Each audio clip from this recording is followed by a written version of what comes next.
And we'll be doing our bit today with a fine array of cultured guests, including the writer and founder member of the League of Gentlemen, Jeremy Dyson, here to tell us about the novel he's published recently with the actor and illusionist Andy Nyman, The Warlock Effect. We have the actress Gaynor Faye will be telling us about the first stage play she's going to direct, which is the very last play written by her late mother, Kay Mellor, The Syndicate. And the actor Bob Cryer's written Same Time Tomorrow, a biography and jokeography of his late father, the comedian and Radio 4 favourite Barry Cryer.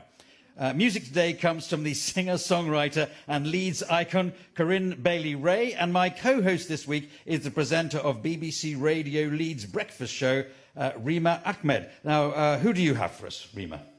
Well, I first met Lucy Beaumont a year ago via the extremely glamorous medium of a Zoom call, where we were chatting about the excellent and hilarious Hull Raisers, which she created and co-wrote. Lucy also reps East Yorkshire as the writer and star of BBC Radio 4's To Hull and Back.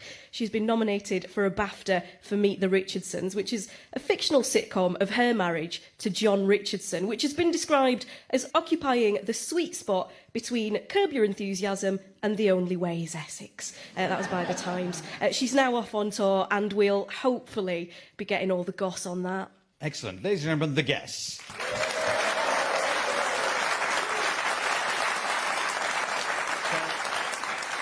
Very good to have you here, Rima. I was hoping to get Liz Truss to join us as well, just to rejoin the conversation with you. But I texted her, she was busy. Anyway, let's start with Jeremy Dyson, who, along with Mark Gatiss, Steve Pemberton and Rhys Shearsmith, formed the League of Gentlemen, a sort of Premier League of creators of disturbing comedy on TV, radio and stage. In fact, in a wide-ranging writing career, Jeremy has often explored all sorts of tales of mystery, horror and the supernatural. Together with Andy Nyman, he created the highly successful Ghost Stories for the theatre and then film. And now with Andy again, Jeremy, you've published your novel, The Warlock Effect, an adventure thriller featuring a magician called Warlock. So this is slightly unusual to write a novel, two people writing a novel together. It's much more normal in writing comedy and films and all sorts of things, but for a novel, that's unusual, isn't it? It is, and that's because it started life as a script. Right. So we were coming out having made the film of Ghost Stories. The obvious thing was to do another horror film, but we thought if we could do anything, what would be brilliant would be to do a big adventure film, a kind of Raiders of the Lost Ark. Yeah. And we'd had this seed of an idea that had been hanging around for years of a magician in the 1950s who became a spy. Because magicians were very dashing in the 1950s. And a lot of people don't know, but they were actually on the radio. A couple called the Piddingtons, who did mind reading on the radio. All right. And another guy, Maurice Fogel, who also did mind reading on the radio. So you were halfway there to them being adventurous. So you're saying that magic had a golden age in that sort of time? Yeah, and we were fascinated by it. We're both huge fans of magic. Andy is he's a brilliant actor, but he also has another life as a brilliant magician as well, and he's been Derren Brown's right-hand man across Darren's career. Yeah. So, and magic's one of the things we bonded over when we met. In the novel, so this is a stage magician, but he gets sucked into espionage. He gets sucked into the world of espionage. So it's sort of Paul Daniels meets James Bond. Well, you know. Or Penn and Teller meets John le Carré. One of those. The latter is closer. Yeah, closer, yeah. We were inspired by particular magicians. These magicians on the radio often had challenges laid down to them. Yeah. Skeptical newspaper men would say, I challenge you to find such and such an object in the centre of London. And when you read the explanations, which are for magicians only, of how this was done, you were really only one step away from James Bond because of the ingenuity and the daring and the faith in their own abilities.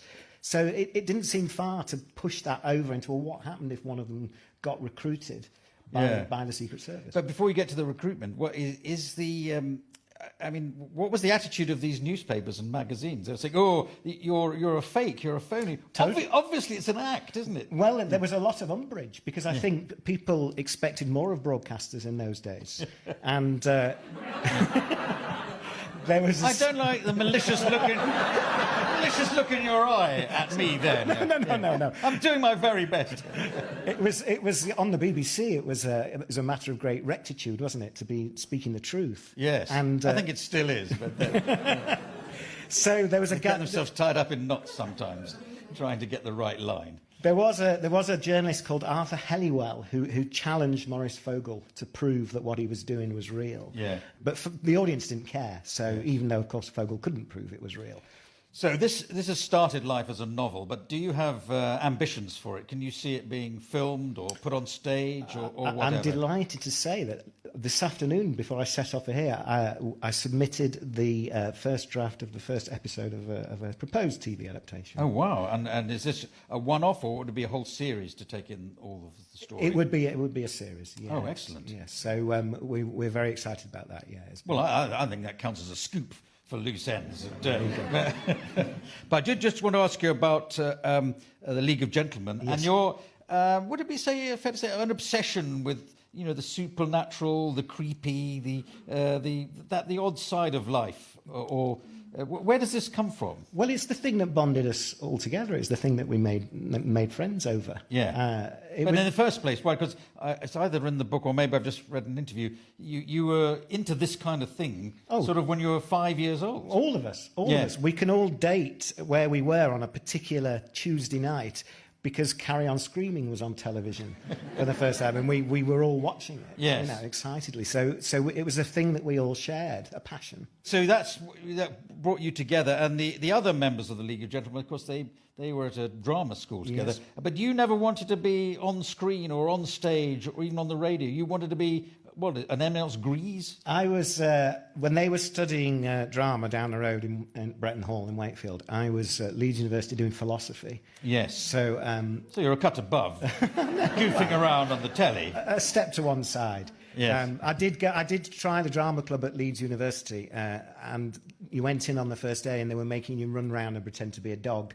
So I quietly made my excuses and left. Oh, right. And Andy Nyman, you knew from a very young age, in a sort of... We met when we were 15 at Jewish summer camp. Yes. Our parents sent us to find brides, and we came back with each other.